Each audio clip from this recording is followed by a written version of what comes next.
Le protégé de Yann Barthès lance ce mardi une nouvelle émission de reportage intitulée Martin Weill et les nouveaux gourous. Il n'a pas la chemise blanche de son aîné Bernard de la Villardière, mais il aime tout autant parcourir le monde à la recherche de sujets percutants. Martin Weill, qui s'est retiré de l'émission de Yann Barthès, Quotidien, à la rentrée dernière, présente ce mardi sa nouvelle émission, Martin Weill, les nouveaux gourous, à 21h, sur TMC.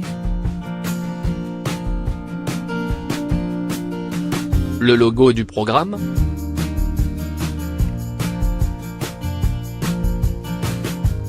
Un M et d'un W entrelacés.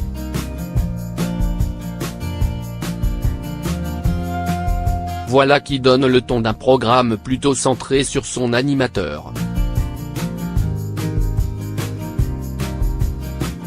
Un stage masculiniste aux États-Unis. Pendant un peu plus d'une heure et demie, Martin Weill arpente le monde entier, passant ainsi du Brésil aux Pays-Bas, sans oublier les États-Unis, le Canada et le Pérou, pour 3 sujets consacrés aux nouveaux gourous. On part d'abord par les États-Unis, pour ce stage masculiniste situé à Laguna Beach, où les hommes réapprennent la virilité et contestent avec colère la montée du féminisme partout dans le monde. On y apprend que les vagins ne seront jamais des pénis, et que si les femmes mettent du maquillage, c'est pour attirer les hommes. Le sujet, quoique spectaculaire, n'a toutefois pas grand-chose de nouveau, puisqu'il a amplement été traité depuis que l'affaire Weinstein a éclaté, en octobre 2017. Avec son regard ironique et sa distance, Martin Weill réussit toutefois à rendre son reportage aussi prenant qu'inquiétant. Une drogue hallucinogène à la mode et Jésus. Pour son deuxième sujet, Martin Weill s'intéresse à l'ayahuasca, une drogue hallucinogène interdite en France, provoquant des transes ainsi que des purges violentes, et supposée être plus efficace que 10 ans de psychothérapie. Si cette substance est présentée par le journaliste comme récemment à la mode, force est de constater que cela fait de très nombreuses années que les médias en parlent. Mais passons.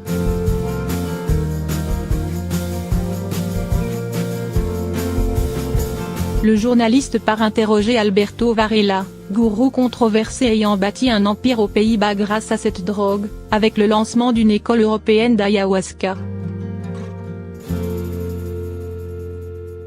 Au programme, des séances d'activation de conscience, et des images toujours plus étonnantes. Ce sujet reste une bonne occasion pour le journaliste d'incarner le programme.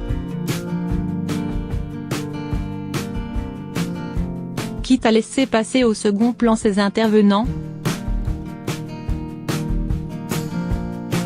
L'exercice est compliqué, c'est toujours difficile de savoir à quel point tu restes dans le sujet ou à quoi point tu deviens le sujet, admet Martin Weill dans Les Inrocks.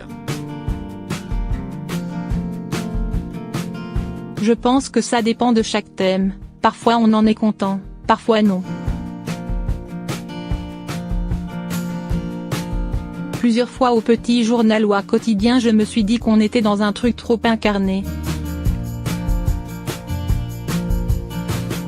Mais je ne pense pas qu'on puisse avoir cette impression dans les sujets à venir.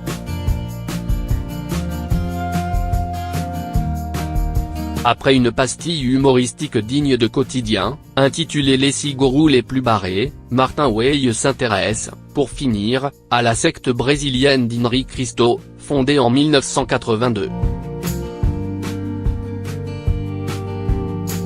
L'homme de 70 ans, qui prétend être Jésus-Christ, vit reclus avec de nombreux disciples.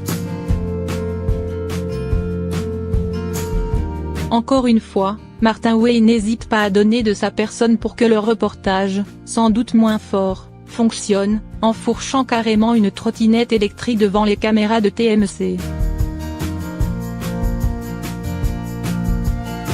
Avant de partir, le journaliste consent même à se faire bénir par Henri Christo avec le feu sacré de l'Esprit Saint. Au final, Martin Wey, très à l'aise à la présentation, ne réinvente pas vraiment l'émission de reportage. Ce qui n'empêche pas un deuxième numéro d'être déjà prévu.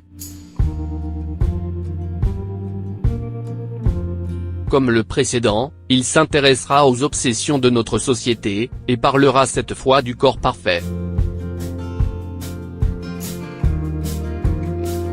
Il sera diffusé dans le courant du mois de janvier.